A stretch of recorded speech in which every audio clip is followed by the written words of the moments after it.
Welcome to TRT travels. నేను మీ Balu, TRT Balu. So ముందుగా నేను చెప్పొచ్చేది ఏంటంటే గల్ఫ్లో ఉండేవాళ్ళు, ఖత్తర్లో కానివ్వండి, కువైట్లో, దుబాయ్లో, బహ్రెయిన్లో ఉండేవాళ్ళు ఖచ్చితంగా మీరు ఈ రాత్రికి మాత్రం జాగ్రత్తగా ఉండండి. అన్నెసరిగా బయట తిరగద్దు. అలాగే మీ ఫోన్లు అన్నిటి కూడా ఛార్జింగ్ పెట్టుకోండి ఫుల్గా. ఎందుకంటే ఒక్కొక్కసారి ఎక్కువగా యుద్ధం జరుగుతున్న దానిలో సమయంలో మనకు కరెంటు తీసేయడం జరుగుతుంది, పవర్ కట్ చేస్తారు. సో మీ ఫోన్లలో ఛార్జింగ్ ఉంటే మీరు ఎలా ఉన్నారంటే మీ ఇంట్లో వాళ్ళకి ఫోన్ చేసినప్పుడు మీకు చెప్పేదానికి అవకాశం ఉంటుంది. సో దయచేసి అందరూ కూడా ఫోన్లలో ఛార్జింగ్ ఫుల్గా పెట్టుకోండి. ఈ రాత్రి మాత్రం జాగ్రత్తగా ఉండండి. ఎందుకంటే నైట్ టైం కొంచెం వార్ ఎక్కువగా ఉంటుంది కాబట్టి, మిసైల్ దాడులు ఇవన్నీ ఎక్కువగా ఉంటాయి కాబట్టి ఈరోజు రాత్రికి అందరి ఫోన్లలో ఛార్జింగ్ పెట్టుకోండి. అలాగే ఎప్పటికప్పటికీ అప్డేట్స్ ఫాలో అవుతూ ఉండండి.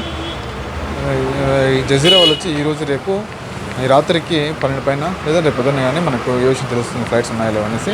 దాన్ని బట్టి మనం కొత్త అప్డేట్ ఇక్కడ మీకు ఖచ్చితంగా అప్డేట్ చేద్దాం. సో ముందుగా అందరికీ గల్ఫ్ సోదరులందరికీ కూడా జాగ్రత్తలు పాటించండి, సేఫ్గా ఉండండి, ఫోన్లలో ఛార్జింగ్లో పెట్టుకోండి. Thank you so much. More updates కోసం మా యూట్యూబ్ ఛానల్ని, అలాగే ఫేస్బుక్, ఇన్స్టాగ్రామ్ని, వాట్సాప్ కూడా ఫాలో అవ్వండి.